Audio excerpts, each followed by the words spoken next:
আর কোথানা গাছটা না ফরমানি করিয়া সুদ খায় ঘুষ খায় হারাম খাইয়া বেপরদা চলিয়া জিনা ব্যবচারি করিয়া এক কথায় গুনার কাজ করিয়া না ফরমানি করিয়া বাবা টেলিভিশন সিনেমা নাচ গান দেখিয়া আমার মাওলার না ফরমানি করিয়া আর যদি না ফরমান অবস্থায় কবরে রওনা করো মৌতের বিছানা সরকায় পড়িয়া যাও স্বপ্নের মধ্যে দেখতে পারবা আজরাইলের মাথা আসমানে 5 মিনিট এক হাত মাসিক আরেক হাত মাগরিবে তাম দুনিয়া বড় আজরাইলের দেব আজরাইলের চক্ষুগুলো বড় বড় নীল রঙের দিঘির মতো হয়ে যাবে আজরাইল ইসলামের হাতের নখগুলো বড় বড় শত্রুদলের মতো হয়ে যাবে না ফরমান গুনাহগার দেখতে দেখি চক্ষু উল্টে যাবে রুহুটা ছটফট ছটফট করে দৌড়াতে থাকবে পালাবার চেষ্টা করবে কোথাও গিয়ে পালাবার জায়গা ভাগনের জায়গায় পাইবে না আমার মাওলা বলবে আজরাইল এমনি রোগ আসবে না নাফরমানকে ধরিয়া লাও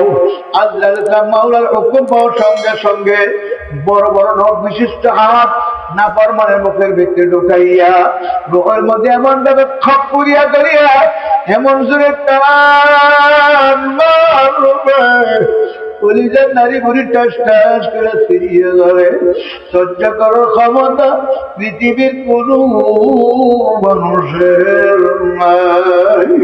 হে বাবা কি নিয়ে কবর রওনা করছো দুনিয়ার বেনাগিরি চলবে না দুনিয়ার রক্ত গরম এই বাহাদুরি চলবে না টাকার গরম চলবে না ক্ষমতার গরম চলবে না আমার মাওলার আজরাইলের ঠাই নাফরমান প্রস্তাব পায়খানা করিয়া ফেলাই গেছিলাম রূপগঞ্জ তারাবো মাহফিল করার জন্য ভয়ানের আগে মসজিদে বসে আছে এক ব্যক্তি আমার পাশে এসে বলে হলো হুজুর জীবনে অনেক লোক গোসল করাইছি বহু লাশ গোসল করেছে হুজুর হিসাব রাখতে পারি নাই হুজুর একটা লাশ গোসল করতে যাইয়া হুজুর এমন ভয় পাইছি এখনো মনে হইলে তোর তোর করে কলিজা কাঁপে আমি বললাম ভাইজান কিভাবে কি হইল তখন আমাকে বলে হুজুর গোসল করতে দেখি তার পায়খানা রাস্তা দিয়ে ঝুর ঝুর করে কলিজার সিরা টুকরা বের হইতে আছে হুজুর এত বড় টুকরা বাইর হয়েছে হুজুর পেটের মধ্যে হালকা চাপ দিলে দিকে টুকরা পায়খানা রাস্তা দিয়ে কলিজার টুকরা বাইর হয় এই অবস্থা তো আর কোনদিন দেখে না আমার মনে হয় সমস্ত কলিজারা বাইর হয়ে গেছে আমি বললাম ভাইজান বুঝল না আমার মাওলার আজরাইলে যখন ধরিয়া থাবা মারবে আজরাইলে তারে কলিজারা তিরা টুকরা টুকরা হয়ে গেছে এই অবস্থা কেউ সহ্য করতে পারবে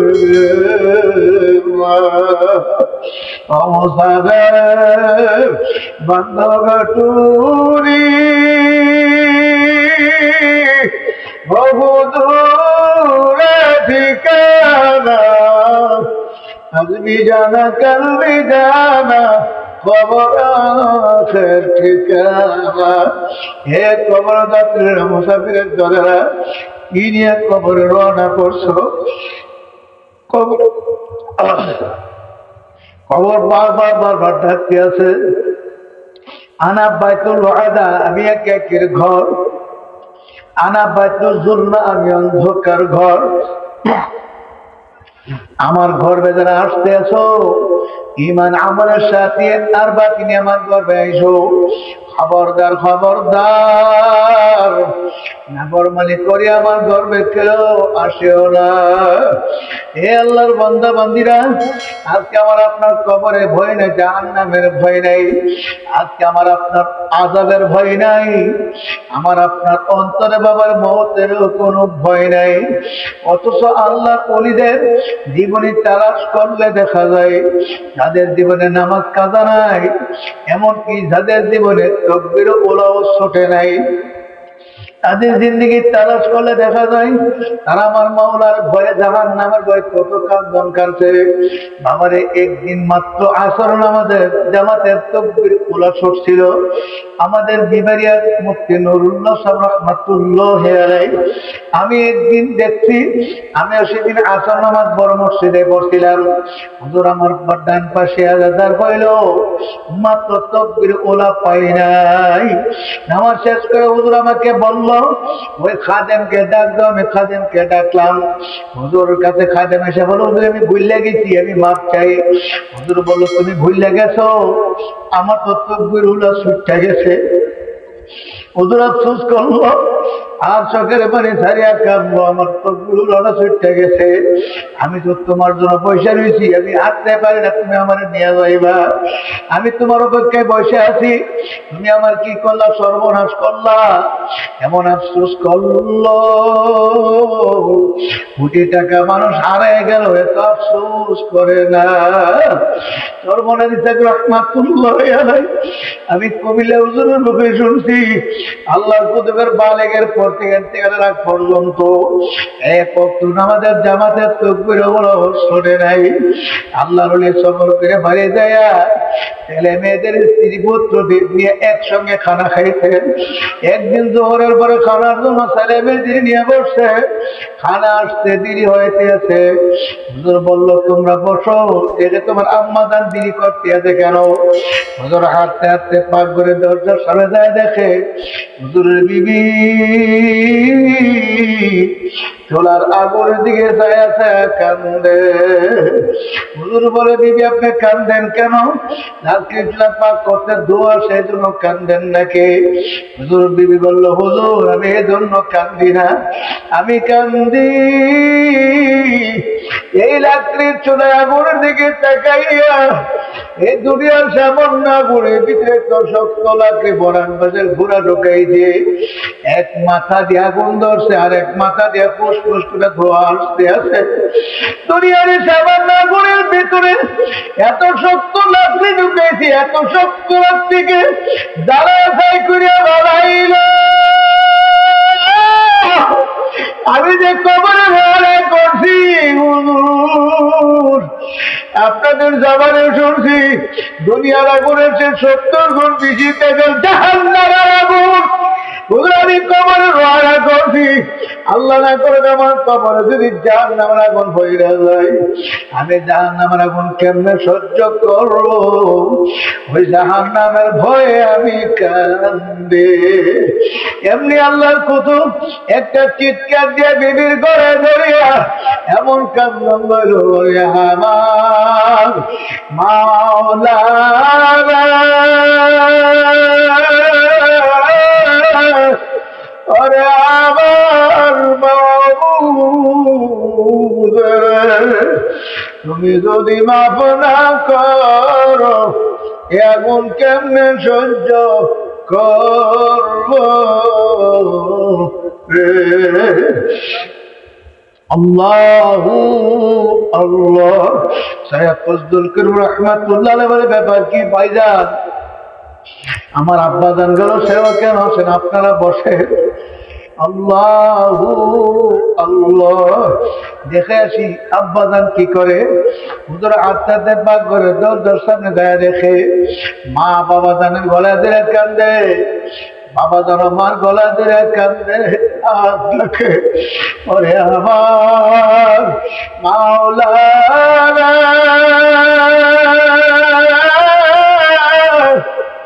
ওরে আমার মাসুক,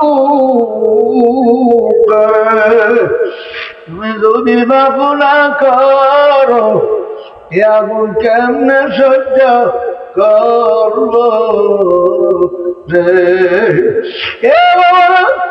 যাদের জীবনে নামাজ কাঁদা নাই, এমনকি তাকবীরে ওলাও শোনে নাই, তারা যদি এমন ভাবে মাওলার ভয়ে জাহান্নামের ভয়ে এমন ভাবে কাঁদতে পারে, আমার আপনার চোখে কেন পানি আসে না?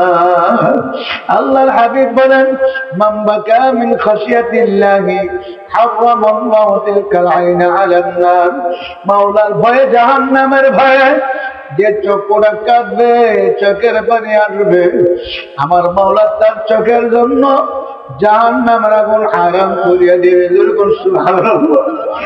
আমার চোখের পানি আসে না। 150 বছর আগে যে কারি সাহেব 1 নম্বর হয়েছেন, এই কারি সাহেবের নাম কারি ইব্রাহিম সাহেব রহমাতুল্লাহ আলাইহ, উজানির কারি সাহেব। মক্কা শরীফে পড়তেন, সেখানে হেফজ প্রতিযোগিতায় 1 নম্বর স্থান অধিকার করছেন, সারা পৃথিবীর মধ্যে 1 নম্বর।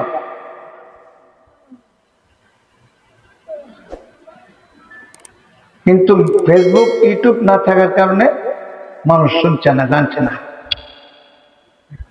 আর এখন পৃথিবীর যে কোনো জায়গায় কিছু হইলেই মানুষ জানে না, ঠিক না? এই মোবাইলের দ্বারা, ক্যামেরার দ্বারা।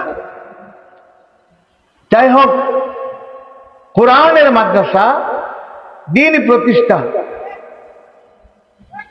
যেখানে দিন শিক্ষা দেওয়া হয়, কোরআন শিক্ষা দেওয়া হয়, রাসূল পাক সাল্লাল্লাহু আলাইহি ওয়াসাল্লামের সুন্নাহ শিক্ষা দেওয়া হয়, 40টা হাদিস যে ব্যক্তি মুখস্থ করতে পারবে, আল্লাহ তাআলা তাকে কিয়ামতের মাঠে ফকি বানিয়ে উঠাইবে। নুরানি বিভাগে ওই 40টা হাদিস মুখস্থ করে না, নুরানি তো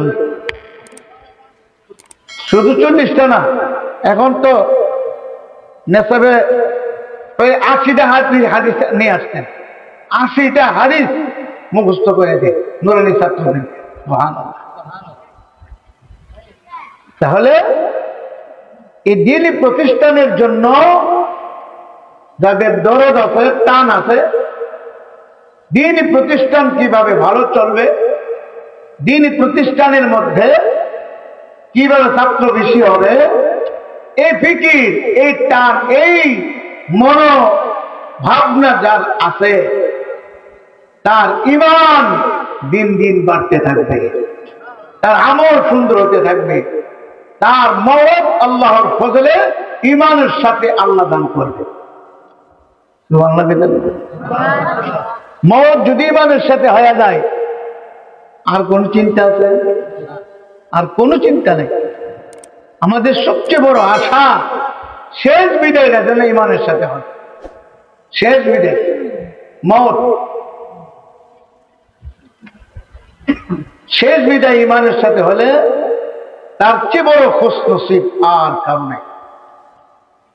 আর যার শেষ বিদায় হবে বেঈমানের সাথে, ঈমান হারামত, তার চেয়ে বড় কপাল পরা হতভাগা আর কেউ নেই। ওয়াজাআত সাকরাতুল মাউত বিল হক, মওতের সাকরাত, মওতের কষ্ট সবাই পায়, সবাই। একেবারে যত বড় আল্লাহওয়ালা হোক, তারও তো মওতের সাকরাতের একটা কষ্ট আছে, কিন্তু নাফরমানের মওতের কষ্ট আর আল্লাহওয়ালাদের সাকরাতের মধ্যে যে কষ্ট, এদের মধ্যে পার্থক্য আছে। আল্লাহওয়ালারা মওতের যে কষ্টটা অনুভব করে, এটার জন্য তাদের কলব, তাদের রূহ আল্লাহর সাথে মিলার জন্য পাগল করা হয়ে যায়। এটা তাদের কাছে কোনো ব্যাপারই না যে এই মওতের দ্বারাই আমি আমার রফিকে আলা, আমার মালিকের সাথে আমার মিলন হবে, আমার মালিকের সাথে আমার মুলাকাত হবে, আমার দিদার এলাহি হবে। তার রূহ পাগল করা হয়ে থাকে। আর যে ব্যক্তি গুনাহগার, নাফরমান, সুদখোর, ঘুষখোর, হারামখোর, জিনাখোর, এ সমস্ত নাফরমানদের মওতের সময় যে কষ্ট, এটা যে মারাত্মক কষ্ট, এই কষ্টটা এমন কষ্ট যা ভাষায় বলা সম্ভব না। মওতের কষ্ট। হযরত নূহ আলাইহিস সালামের একজন ছেলে আছেন শামস, ওনার ইন্তেকালের হাজার হাজার বছর পরে ঈসা আলাইহিস সালাম ওনার কবরের পাশে গিয়ে বললেন, কুম বিইذনিল্লাহ, আল্লাহর হুকুমে উঠেন। সে উঠতে গেছে। সুবহানাল্লাহ।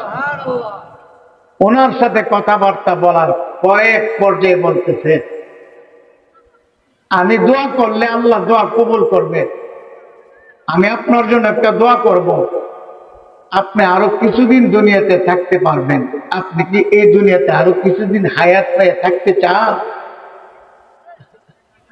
তখন তিনি বললেন, আপনি আল্লাহকে জিজ্ঞাসা করেন, আমি যদি কিছুদিনের জন্য হায়াত পাইয়া এই দুনিয়াতে থাকতে চাই, আমার কি আবার পুনরায় মরণ হবে নি? এটা জিজ্ঞাসা করেন। ঈসা আলাইহিস সালাম আল্লাহকে জিজ্ঞাসা করলে আল্লাহ বলেন, হ্যাঁ আবার মরণ হবে। তখন তিনি বললেন, আমার আর এই দুনিয়া থাকার দরকার নেই। আবার যদি মরণ হয়, এই মরণের কষ্ট আবার মনে হয়ে গেলে আমার আর দুনিয়ায় আসতে মনে চাই না। আমার আর মরণ হইলে আর থাকতে চাই না। আবার পুনরায় মরণ হবে। সুবহানাল্লাহ, আমি এই কথা মনে করলে আমার কলিজাটা থরথর করে কাঁপে। তিনি একজন নবী হইয়া তিনি মরণ এত ডরে গেছে, মরণ কত কষ্টে, কত কঠিন। যাদের রক্ত করো ভেড়া বোধ মরতো না, যারা গোষ্ঠী করো মরব, যাতে বেশি আছে শক্তি ফটফট করে, বুকটা একটু দেড় পাশ, বুকটা দেড় পাশ বাড়ারা এবার মর নেব। আজরাইল বাড়ার লোকে পারবো, কথা কই না, কেমনে পারতো? বাড়ার শক্তি অভাব আছে, টেহাইয়ে পয়সা গরমে গোষ্ঠীয়ে লাড়িয়ে কোনো কিছুর অভাব নাই। এবার লোকে আজরাইল পারবো? হ্যাঁ, কেউ মরবনি, কথা কই না, বাঁচতে পারবো?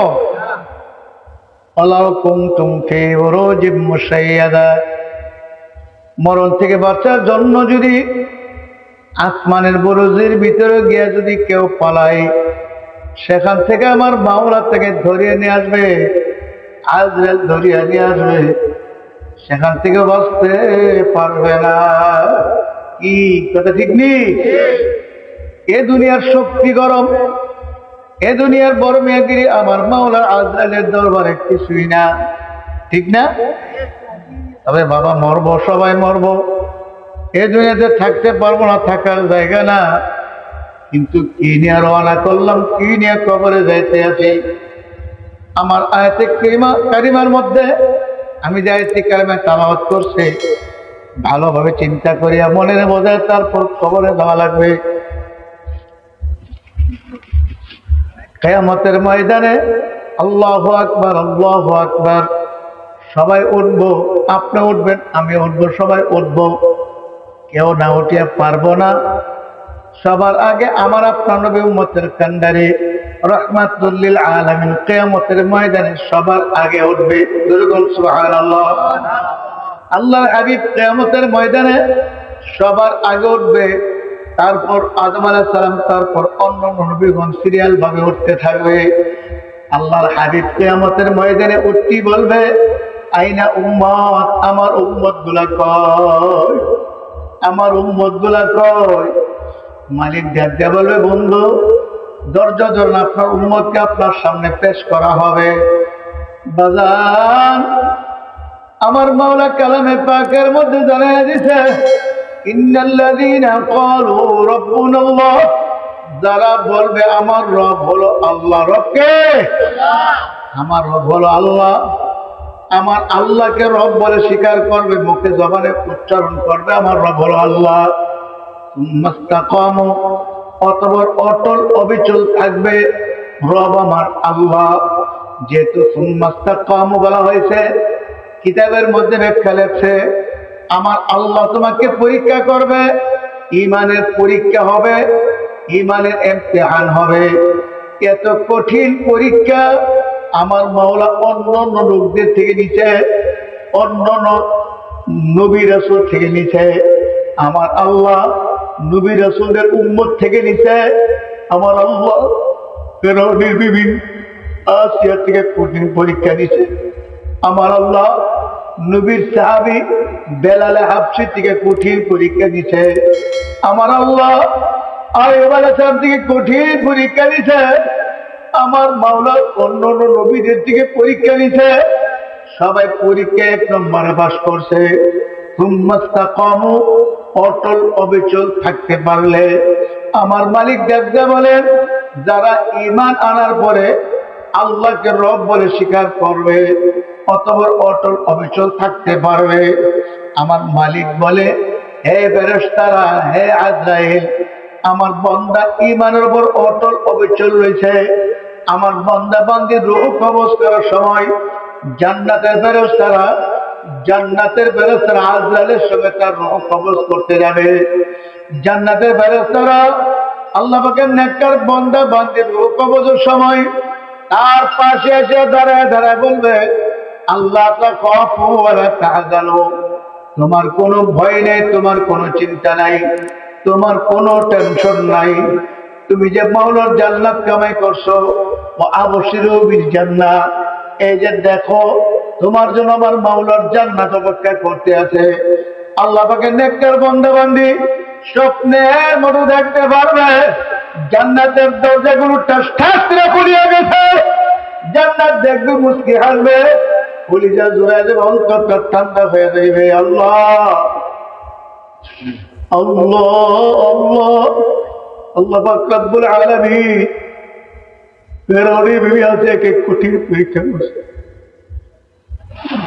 হযরত আসিয়া আলাইহিস সালাম বলেন, আমানতু বিরব্বি মূসা ওয়া হারুন, আমি মূসা এবং হারুনের উপর ঈমান আনছি। ফেরাউন বলে, আসিয়া আনা রব্বুকুমুল আ'লা, আমি সবচেয়ে বড় খোদা। জোরে কর নাউযুবিল্লাহ। আসিয়া বলে, না, রব আমার আল্লাহ। রবকে আরো জোরে কর, আরো জোরে, আরো জোরে, আল্লাহ আল্লাহ, ডাকতেন আল্লাহ। আসিয়া বলে, রব আমার আল্লাহ। ফেরাউন বলে, না, আমি রব। জোরে কর নাউযুবিল্লাহ। আসিয়া বলে, না, তুমি আমার স্বামী, রব আমার আল্লাহ, তোমাকে রব মানতে পারবো না। আমি রব মানছি ফেরাউন। হে ফেরাউন, জানিয়া নে আমি রব মানছি, মূসা আলাইহিস সালামের রবের রব মানছি, হারুন আলাইহিস সালামের রবের রব মানছি, তোর আমি রব মানতে পারি না। তুই আমার স্বামী, রব আমার আল্লাহ। ফেরাউন ক্ষিপ্ত হয়ে গেল, রাগ হয়ে গেল। এখন ফেরাউন ডাক দিয়ে বলতে, আসিয়া, আমাকে রব না মানলে কঠিন শাস্তি ভোগ করা লাগবে।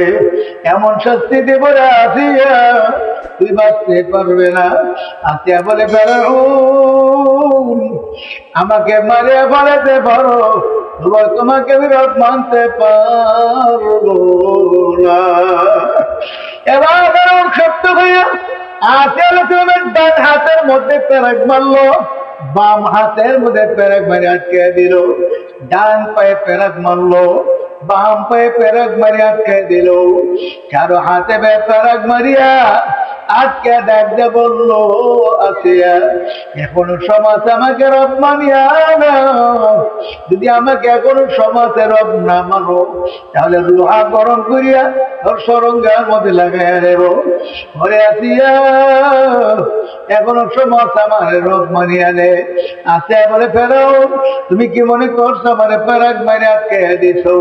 আমার সরঙ্গায় লোহা গরম করে লাগাই দিবে, এই জন্য আমি তোমাকে রব মানিয়ে নেব না। না, রব্বি আল্লাহ, রব আমার আল্লাহ, আমার মালিকের দরবার। আল্লাহু আকবার। এখন ডাকতে বলে, পয়গম্বর মূসা, তুমি আমার আল্লাহকে বলে দাও, আমার আল্লাহ তোমার তার আরশ আজিমের কিনারে আমার জন্য একটা ঘর বানায় দে, আমি এই ঘর থেকে আমার মাওলাকে দেখতে পারবো। যেরকম সুবহানাল্লাহ। আমার মালিক ডাক দিয়ে বলল, ও আজরাইল, আমার বান্দি আসাকে নিয়ে আসো, আমার বান্দিকে নিয়ে আসো। এখন আজরাইল আলাইহিস সালাম বান্দির সামনে আসলো, হাজার হাজার জান্নাতের ফেরেশতা হাজির হয়ে গেল। আল্লাহর নেককার বান্দা বান্দি যখন কবুল হবে, আমার মালিক জান্নাতের ফেরেশতাদেরকে হাজির করবে। ফেরেশতারা এসে বলবে, তোমার কোনো ভয় নেই, তোমার কোনো চিন্তা নাই, তোমার কোনো টেনশন নাই, আমার আল্লাহ তোমার জন্য জান্নাত বানাইছে। এই যে জান্নাত তোমার চোখের সামনে দেখা যায়, দেখো আল্লাহ পাকের নেককার বান্দা মানে জান্নাত দেখতে দেখতে বিদায় হয়ে যাবে। আল্লাহ আল্লাহ।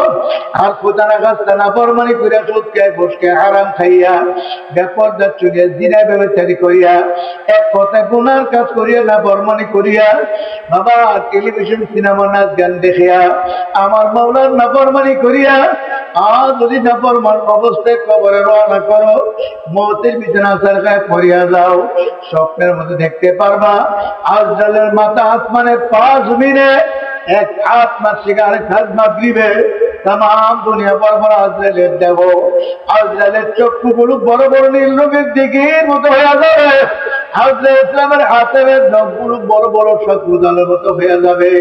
নাফরমান গুনাহগার দেখতে দেখি চক্ষু উল্টে যাবে, রুহুটা ছটফট ছটফট করে দৌড়াতে থাকবে, পালাবার চেষ্টা করবে, কোথাও গিয়ে পালাবার জায়গায়, ভাগনের জায়গায় পাইবে না। আমার মাওলা বলবে আজরাইল এমনি রোগ আসবে না, নাফরমানকে ধরিয়া লাও।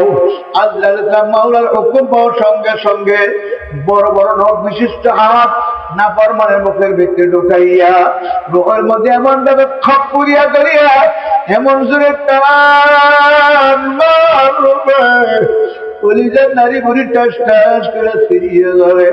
সহ্য করার ক্ষমতা পৃথিবীর কোন মানুষের নাই। হে বাবা, কি নিয়ে কবর রওনা করছো? দুনিয়ার বেড়াগিরি চলবে না, দুনিয়ার রক্ত গরম এই বাহাদুরি চলবে না, টাকার গরম চলবে না, ক্ষমতার গরম চলবে না। আমার মাওলার আজরাইলের ঠেলায় নাফরমান প্রস্তাব পায়খানা করিয়া ফেলাই। গেছিলাম রূপগঞ্জ তারাবো মাহফিল করার জন্য, ভয়ানের আগে মসজিদে বসে আছে এক ব্যক্তি আমার পাশে এসে বলে, হুজুর জীবনে অনেক লোক গোসল করাইছি, বহুলার গোসল করেছে, হুজুর হিসাব রাখতে পারি নাই। হুজুর একটা লাশ গোসল করতে যাইয়া হুজুর এমন ভয় পাইছি, এখনো মনে হইলে তোর তোর করে কলিজা কাঁপে। আমি বললাম ভাইজান কিভাবে কি হইল? তখন আমাকে বলে, হুজুর গোসল করতে দেখি তার পায়খানা রাস্তা দিয়ে ঝুর ঝুর করে কলিজার সিরা টুকরা বের হইতে আছে। হুজুর এত বড় টুকরা বাইর হয়েছে, হুজুর পেটের মধ্যে হালকা চাপ দিলে দিকে টুকরা পায়খানা রাস্তা দিয়ে কলিজার টুকরা বাইর হয়। হুজুর এই অবস্থা তো আর কোনদিন দেখে না, আমার মনে হয় সমস্ত কলিজারা বাইর হয়ে গেছে। আমি বললাম ভাইজান বুঝল না, আমার মাওলার আজরাইলে যখন দরিয়া থামা বলবে, আজরাইলে তার কলিজারা তিরা টুকরা টুকরা হয়ে গেছে। এই অবস্থা কেউ সহ্য করতে পারবে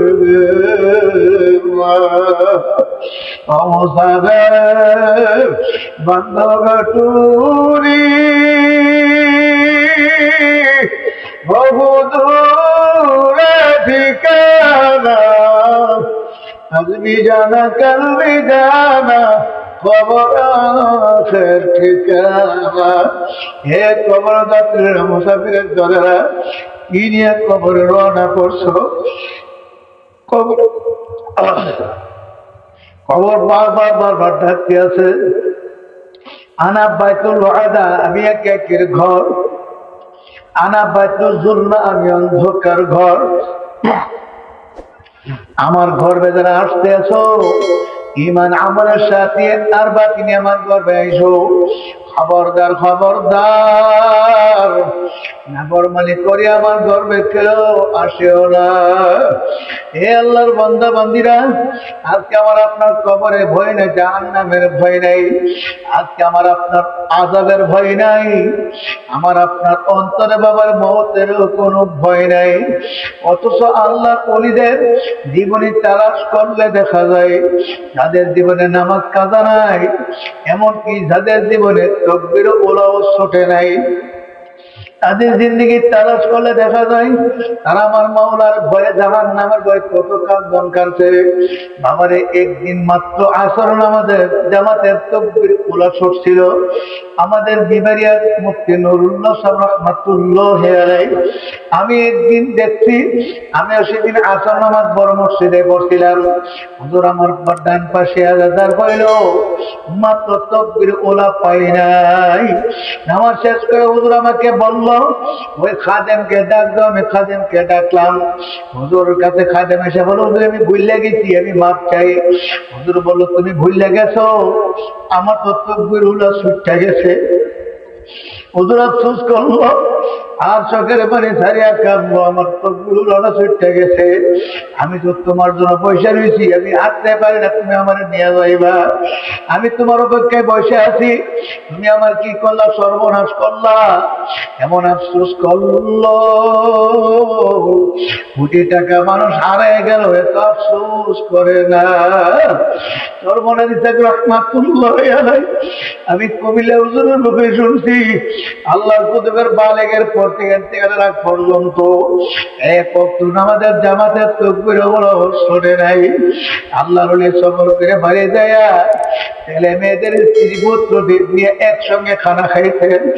একদিন জোহরের পরে খানার জন্য ছেলে মেয়েদের নিয়ে বসছে, খানা আসতে দেরি হইতেছে। হুজুর বলল তোমরা বসো, এটা তোমার আম্মা জান দেরি করতে আছে কেন? হুজুর হাঁটতে হাঁটতে পাক করে দরজার সামনে যায়, দেখে হুজুরের বিবি চোলার আগুনের দিকে যায় আছে, কান্দে। হুজুর বলে বিবি আপনি কান্দেন কেন? আজকে পাক করতে দোয়া সেই জন্য কান্দেন নাকি? হুজুর বিবি বলল হুজুর আমি এই জন্য কান্দি না, আমি কান্দি এই রাত্রির চোলায় আগুনের দিকে তাকাইয়া এই দুনিয়ার সামান্য আগুনের ভিতরে তো শক্ত লাগে বরান বাজার ঘোড়া ঢোকাইছে। এক মাথা দিয়ে আগুন ধরছে আর এক মাথা দিয়ে ফুসফুস করে ধোয়া আসতে আছে। দুনিয়ার সামান্য আগুনের ভিতরে এত শক্ত লাকড়ি ঢুকাইছে, এত শক্ত লাকড়িকে জ্বালায় ছাই করিয়া বানাইল। আমি যে কবরে ভরা করছি আপনাদের জামানে শুনছি দুনিয়ার আগুনের চেয়ে 70 গুণ বেশি তেজের জাহান্নামের আগুন।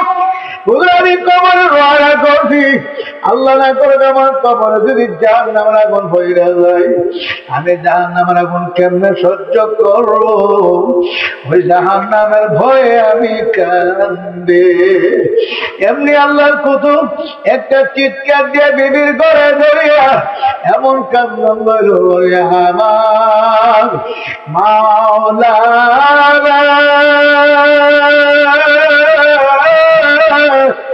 ওরে আমার মাবুদ,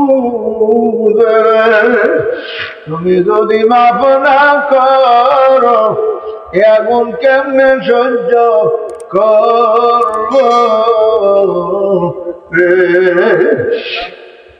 আল্লাহু আল্লাহ। সৈয়দ ফজলুল করিম রাহমাতুল্লাহ আলাইহি বলে ব্যাপার কি ভাইজান, আমার আব্বা জান গেল, সেও কেন আছেন, আপনারা বসে। আল্লাহু আল্লাহ। দেখে আসি আব্বা জান কি করে।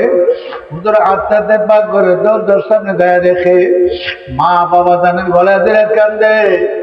বাবা জান আমার গলা ধরে কান্দে, আর দেখে ওরে আমার মাওলা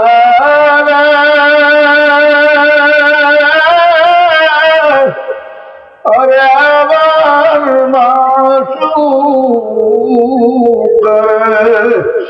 তুমি যদি মাফ না করো আগুন কেমনে সহ্য করব রে?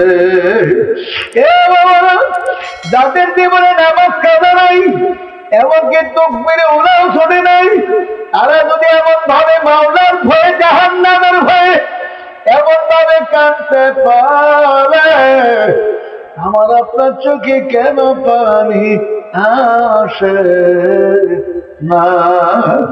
আল্লাহর হাবিব বলেন মান বাকা মিন খাশিয়াতিল্লাহি হারামাল্লাহু তিলকাল আইনা আলান নার। মাওলার ভয়ে জাহান্নামের ভয়ে যে চোখটা কাঁদবে, চোখের পানি আসবে, আমার মাওলা তার চোখের জন্য জাহান্নামের আগুন হারাম করিয়া দিবে। সুবহানাল্লাহ। আমার চোখের পানি আসে না, একটু চেষ্টা করে কান্দ, চোখের পানি ছাড়ো। আমার মাওলার কুদরতি হাত দিয়ে চোখের পানি বসিয়া বসিয়া জমা করিয়া রাখে। কিয়ামতের ময়দান যেদিন কায়েম হইবে, সেদিন আমার আল্লাহ জাহান্নামকে কিয়ামতের ময়দানে হাজির করবে।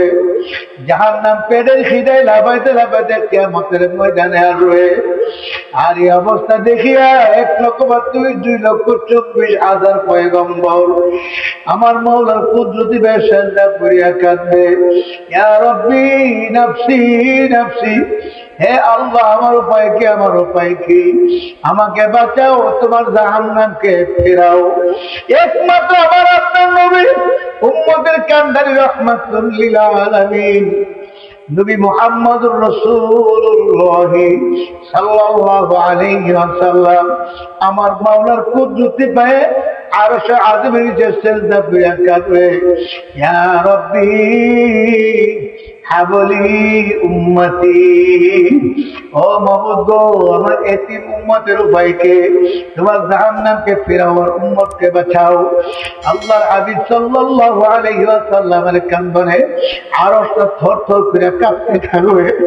আমার মাওলার আরশের ফেরেশতারা কাঁদতে থাকবে। আমার মালিক বলবে, বন্ধু উহুদের ময়দানে কাঁদছো, তায়েফের ময়দানে কাঁদছো, এখন আমার দরবারে কান্দা আমি কেমনে সহ্য করি? হে জিবরাইল, যাও আমার বন্ধুর কাছে যাও, আমার বন্ধুর মাথা মোবারক ওঠাও, আমার বন্ধুর হাতে পানি দিয়ে বলো, বন্ধু যেন না কান্দে, পানি যেন জাহান্নামের গায়ে ছিড়ে দেয়। আল্লাহর হাবিবের দরবারে জিবরাইল এসে বলবে, ইয়া রাসূলুল্লাহ, আর কাঁদেন না, আর কাঁদেন না, আপনার উম্মতের জন্য মাওলা হাদিয়া পাঠিয়ে দিয়েছে। আল্লাহর হাবিব বলবে, জিবরাইল কি হাদিয়া আনছো? বলে, ধরেন পানি। আল্লাহর হাবিব বলে, পানি কি করবো? জাহান্নামের গায়ে ছিড়াইয়া দেন। আল্লাহর হাবিব পানি হাতি নিয়া জাহান্নামের গায়ে ছিড়ে দেবে, জাহান্নাম কেট কেট করে পিছিয়ে যাবে। কিয়ামতের ময়দানটা ঝাঁপ করে ঠান্ডা হয়ে যাবে। আল্লাহর হাবিব বলবে, মাবুদ গো, এ পানি কোন রহমতি বরকতি পানি, এই পানি ছিটা দেওয়ার পরে জাহান্নাম পিছিয়ে গেল, অথচ জাহান্নামের গায়ে 70,000 শিকল লাগাইয়া এক এক শিকলে 70,000 ফেরেশতারা ধরিয়া রাখতে পারে নাই। এই জাহান্নামের আগুন একটু পানি ছিটা দেওয়ার পরে বিদায় হয়ে গেল। আমার মালিক ডাক দিয়ে বলবে, বন্ধু কোন রহমতি বরকতি পারি না, এ পানি তোমার গুনাহগার এতিম উম্মতের চোখের পানি। আমার উম্মতরা আমার ভয়, আমার জাহান্নামের ভয় চোখের পানি ভাড়া কান্দিল, আমার কান্দিনা বন্দা বান্দি চোখের পানি আমার কুদরতি হাত দিয়ে মুছিয়া মুছিয়া জমা করিয়া রাখি। দুনিয়ার বাড়ি ঘরে আগুন লাগলে যেমন পানি ছেড়ে নেবানো যায় না, আমার আপনার গুনার কারণে যে জাহান্নামের আগুন জ্বলছে, চোখের পানি ছাড়া ঠান্ডা হবে না। এ আমার বাজারা, এখনো সমাজ থেকে আমার মাওলার দরবারে বেরো, গালাগুলি ছাড়িয়া দাও, হিংসা আসাদ ছাড়িয়া দাও, অন্তর থেকে পবিত্র করিয়া মাওলার দরবারে যাও। আর যদি অন্তর পবিত্র করিয়া যাইতে না পারো, কলুষিত অন্তর নিয়ে, ঘোড়ার অন্তর নিয়ে কবরে যাও। আল্লাহ রাসূল সাল্লাল্লাহু আলাইহি ওয়াসাল্লাম পড়িয়া গেছে, একটা কবিরা গুনাহ নিয়ে যদি কেউ কবরে যায়, নাফরমান একটা কবিরা গুনার জন্য কমপক্ষে 7,000 বছর জাহান্নামের আগুনে জ্বলা লাগবে। এই জাহান্নামের আগুন এমন কঠিন, একটা সেকেন্ডের আযাব সহ্য করার ক্ষমতা কোন মানুষের নাই। আমার মালিক তো জাহান্নামের আযাব সম্পর্কে কালামে পাকের মধ্যে জানিয়ে দিয়েছে, নারুল মুকাদাতুল্লাতী তাফলিউ আলাল আফইদা, জাহান্নামের আগুন এমন কঠিন শরীরের যে কোনো জায়গায় লাগানোর সঙ্গে সঙ্গে জাতীয় সমস্ত শরীরে লাগিয়া যাইবে, এমনকি কলিজা পর্যন্ত সাইকুরিয়া বানাইবে। সহ্য করার ক্ষমতা কোনো মানুষের নাই। আবারে দুনিয়ার আগুনের তো হিট এমন কঠিন, দুনিয়ার আগুনের হিটই তো সহ্য করতে পারি না, আবার জাহান্নামের আগুন কেমনে সহ্য করব? এই জন্য আমি হাতে পায়ে দরিয়া বলিয়া খাইয়া যাই। এখনো সমাজে ফেরেন, আমার মাওলার দরবারে ফেরেন, বলতে পারেন হুজুর আমার তো মন চাই গুনার কাজ ছাড়িয়া নেকের আমল করিয়া চোখের পানি নেক ভরে যাইতে, হুজুর কেন জানে পারি না।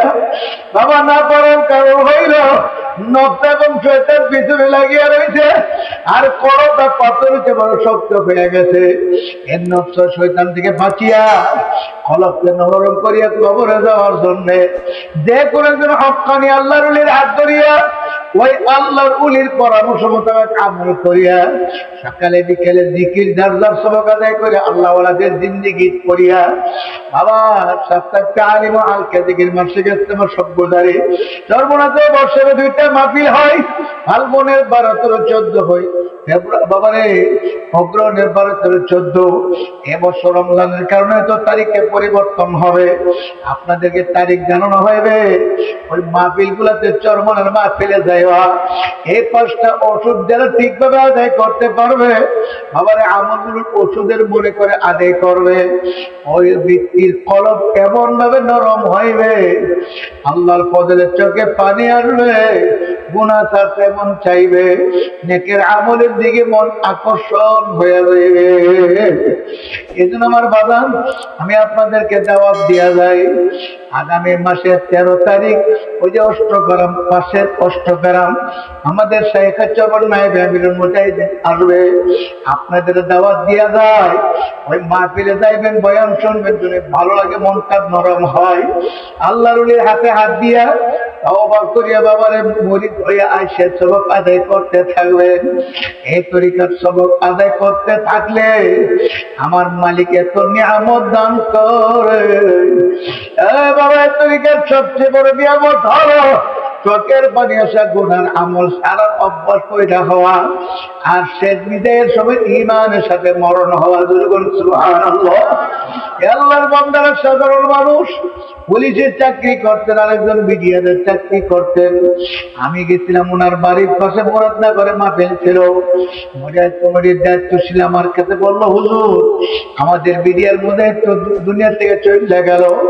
ইন্না লিল্লাহ পড়লাম, বললাম ভাইজান কি হলো, কেমনে মরলো? হুজুর অসুস্থ ছিল, বিছনায় পড়েছিল, বাসায় ছিল। হুজুর যখন তার মওতের সময় হয়ে গেল, ছেলে মেয়ে তার পাশে বসা, স্ত্রী পুত্র পাশে বসা, সে হঠাৎ করে সামনের দিকে তাকাইয়া আসসালামু আলাইকুম ওয়া রাহমাতুল্লাহ সালাম দিল। ছেলে মেয়েরা বলল আব্বু আপনি কাকে সালাম দিলেন? তখন সে বলল তোমরা চিনবা না, জিকির করো লা ইলাহা ইল্লাল্লাহ, লা ইলাহা ইল্লাল্লাহ, জোরে ইল্লাল্লাহ, লা ইলাহা ইল্লাল্লাহ, লা ইলাহা ইল্লাল্লাহ, লা ইলাহা ইল্লাল্লাহ,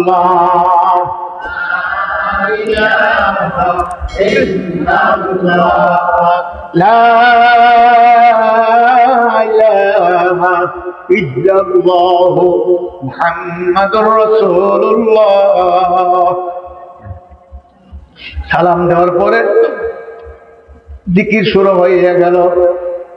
এরকম ভাবে জিকির চলমান অবস্থায় ছেলে মেয়েরা দেখে আব্বু ঢুল্লা পড়ে যাইতে আছে, এমনি দরিয়া দেখে আর দুনিয়াতে নাই। আল্লাহর রাসূল বলেন মান ক্বালা লা ইলাহা ইল্লাল্লাহ ফাদাখালাল জান্নাহ, যার জীবনের শেষ কথা লা ইলাহা ইল্লাল্লাহ সোজা জান্নাতে চলে যাবে। সবাই বলেন সুবহানাল্লাহ। এই তরিকার সবচেয়ে বড় নিয়ামত ঈমানের সাথে মরণ। আমরা দোয়া করি, আমার জন্য দোয়া চাই, আমিও দোয়া করি আল্লাহ আমাদেরকে ঈমানের সাথে শেষ ডাক দিয়ে সবাই বলেন আমিন। আমার কে কোন দিন মরে কেউ জানি না, কে কোন দিন মরে কেউ জানি না। আপনার মোবাইলে আওয়াজ হবে আব্দুল মালিক কইদিনা, আমি হয়তো শুনতে পারি কি করে আব্দুর রহমান না বাবা। মৃত্যুর সম্বোধন শুনলে একটু দোয়া কইরে আল্লাহ মাফ করিয়া দেয়। মাওলা তো কারে কোন অবস্থায় মাফ করে কেউ জানে না। এই জন্য বাজান হাতে ভেতরে বলিয়া থইয়া যায়। যিনি প্রতিষ্ঠানকে আপনাদের কাছে আমানত রেখা যায়, এই তালিমুল কোরআন ও সুন্নাহ মাদ্রাসাটা নিজের মনে করিয়া জান মাল কুরবানি করবেন, সময় ব্যয় করবেন, আল্লাহর রাস্তায় দান সৎকার করবেন। আপনার দান সৎকার দ্বারা একটা ছেলে যদি আলেম হাফেজ হইতে পারে, আপনার ঘরে খাইয়া একটা ছেলে হাফেজ হইবে, সে কোনদিন আপনাকে ভুলবে না। আপনার ঘরে খাইয়া একটা ছেলে আলেম হাফেজ হইবে, আপনাকে কোনদিন ভুলবে না। দুনিয়া তো ভুলবে না, আখিরাত তো ভুলবে না। আল্লাহ আল্লাহ জাহান্নামীদেরকে লাইন ধরে কাতার করে দাঁড় করিয়ে দিবে, আর জান্নাতীদেরকে বলবে যাও তাদের সামনে দিয়ে যাও। জান্নাতি মানুষ তার সামনে দিয়ে যাবে, আলেম ওলামারা যাবে। এমনি আল্লাহর বান্দা আল্লাহু আকবার কাতারের মাঝ থেকে হাতটা বাড়াইয়া ধরবে, হুজুর একটু দাঁড়ান, আরে বুঝি আমাকে চিনে? তুমি কে? হুজুর আমি না আব্দুল্লাহ, আমি না আব্দুর রহমান। হুজুর আপনারা আমাদের ঘরে খায়া আলেম হয়েছে। হুজুর আপনি একদিন নামাজ পড়বেন, হুজুর বানি নাই, আমি না একদিন আপনার হুজুর বানিয়ে এনে দিচ্ছিলাম। হুজুর মনে হবে? হুজুর আপনি একদিন খেয়াল করে আপনার একদিন আমি নাস্তা খাওয়াইছিলাম, হুজুর আমার চিনছি? তখন বলে হ্যাঁ আমি চিনছি, তোমার আমি চিনছি। তখন আমার মাওলা আমার সুপারিশ করবে, ইয়াশফাউ ইয়াওমাল কিয়ামাতি সালাসা আল আনবিয়া সুম্মাল উলামা সুম্মাশ শুহাদা। আল্লাহর হাবিব বলে কিয়ামতের মাঠে আল্লাহর দরবারে সুপারিশ করার অনুমতি তিন শ্রেণীর মানুষ পাইবে। এক শ্রেণীর নবী রাসূলগণ, দ্বিতীয় মানে উলামায়ে কেরাম, মাশায়েখ, তৃতীয় শুহাদায়ে কেরাম অনুমতি পাইয়া আল্লাহর কাছে বলবে আল্লাহ এই লোকটা জাহান্নামের কাতারে আছে, তারা মাফ করে দাও, সে আবার একদিন হুজুর বানিয়ে দিয়েছিল। আল্লাহ সে আবার একদিন নাস্তা খাওয়াইছিল। আল্লাহ সে আবার একদিন আমার লাঠিটা পরে গেছি দৌড়া তুলে দিচ্ছিল। আল্লাহ লোকটা জাহান্নামে যাইবে, আমার কলিজা মানাই না। আমার আল্লাহ বলে যা তাহলে ধৈর্য লইয়া জান্নাতে চলি। আল্লাহ সবাই বলে সুবহানাল্লাহ। আদি ভাই মাদ্রাসাটা আমানত দিয়া যাইলাম, আমি আপনাদের কাছে 10টা লোক চাই, বেশি না, 10টা লোক চাই। আমি যত জায়গায় যাই মাদ্রাসার মাহফিল হইলে মোনাজাতের আগে আমি একটু কালেকশন, একটু সামান্য মাদ্রাসার জন্য বলি।